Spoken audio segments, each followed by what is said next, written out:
Mesdames et messieurs le jury, chers collègues, faut-il se faire justice soi-même?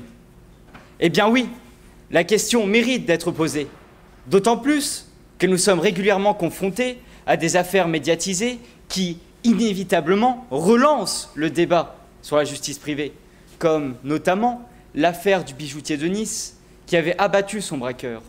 Mais la notion de justice privée est ambiguë. La difficulté fondamentale étant de savoir ce qu'est exactement un acte de justice privée. Est-ce de la légitime défense, de la vengeance ou un moyen terme entre les deux? Alors, faut-il vraiment se faire justice soi-même? Eh bien oui, on le peut, au sens de la possibilité physique. C'est possible, du moins si on est assez fort. Mais on ne le peut pas, au sens où on n'en a pas le droit.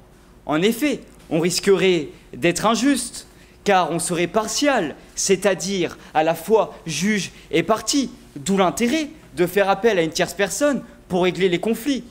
De plus, si chacun se faisait justice lui-même, ce serait l'anarchie et le chaos.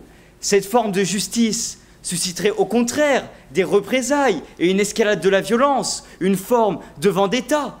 Mais cette idée de se faire justice soi-même correspond certainement à une tentation forte de pallier à une justice déficiente ou trop laxiste. Combien de procès se terminent avec des victimes qui estiment que justice n'a pas été rendue, que la justice est injuste?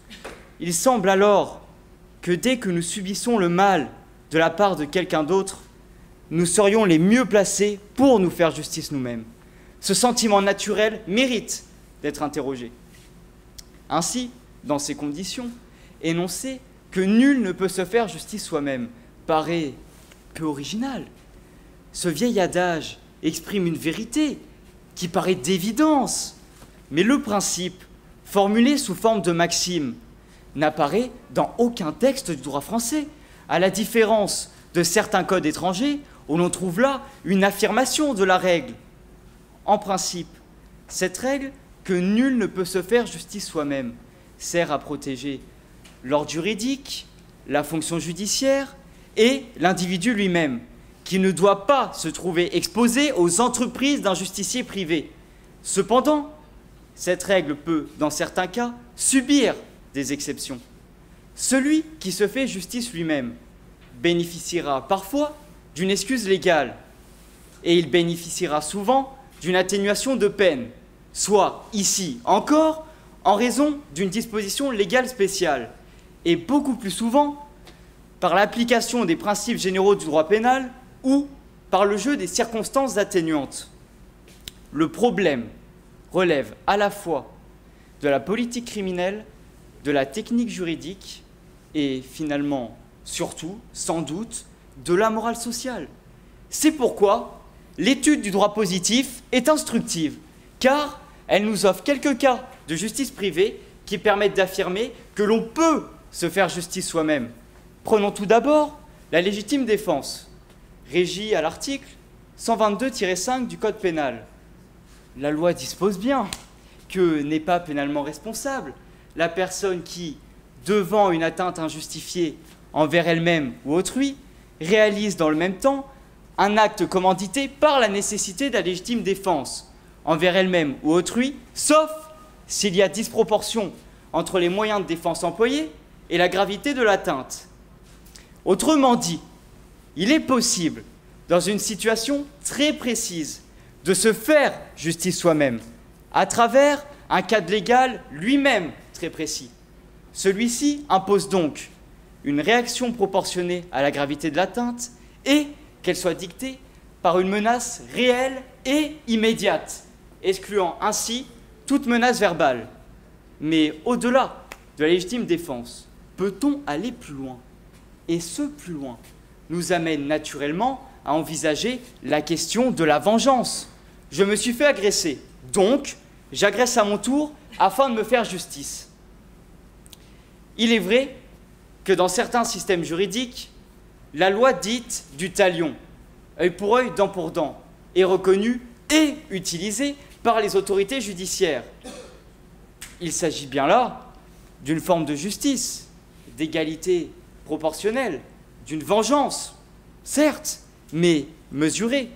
De plus, comme le soulignait Montesquieu en 1748 dans son ouvrage « De l'esprit des lois », les États despotiques qui aiment les lois simples utilisent beaucoup la loi du talion, mais il précisait également que les États modérés la reçoivent quelquefois.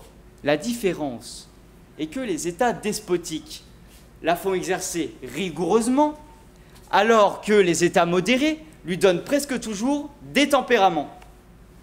Toutefois, il n'en est rien en France, car la notion de vengeance n'est pas admise en droit pénal. En effet, en l'état actuel de notre droit positif, tout fait violent, non justifié par un acte de légitime défense, ne saurait être admis et engagerait automatiquement la responsabilité pénale et civile de son auteur. Mais au-delà de la légitime défense que la loi autorise et qui permet de se faire justice soi-même, dans l'instant où l'on est agressé, on peut encore se faire justice soi-même dans des cas mineurs. Par exemple, un marchand peut très bien attraper lui-même un voleur et lui demander de rendre ce qu'il a volé, sans pour autant passer devant un tribunal pour cela. Voilà bien une autre illustration que l'on peut se faire justice soi-même. Mais on peut encore se faire justice soi-même dans un autre cas, peut-être plus important encore. En effet, et je pose la question, ne pourrait-on pas demander justice pour soi-même autrement qu'en cherchant une vengeance, mais en revendiquant une forme de justice? Je m'explique. Si on me dénie un droit qui me semble être le mien, non pas seulement parce qu'il en va de mon intérêt, mais parce que j'estime qu'il correspond à ce qu'est la justice véritable, je demande justice pour moi-même. Je comprends ce qu'est le droit, l'égalité mutuelle et la reconnaissance du fait que tous les hommes sont égaux en droit. Rosa Parks est un exemple de cette façon de se faire justice soi-même. En refusant de laisser sa place à un blanc dans un autobus, elle a refusé une loi ségrégationniste, inique, inégalitaire, qui ne devait pas porter le nom de loi. Elle a alors revendiqué une forme de justice mutuelle par un acte, et il s'agit bien là d'une revendication légitime. C'est pourquoi j'affirme ici que l'on peut se faire justice soi-même, et même qu'il faut se faire justice soi-même lorsque l'on demande un droit qu'on nous dénie. Se faire justice soi-même n'est plus alors question d'une violence contre une autre violence, mais d'un acte de justice. La proclamation du droit de chaque individu à la justice est finalement l'expression d'une égalité de traitement. Merci.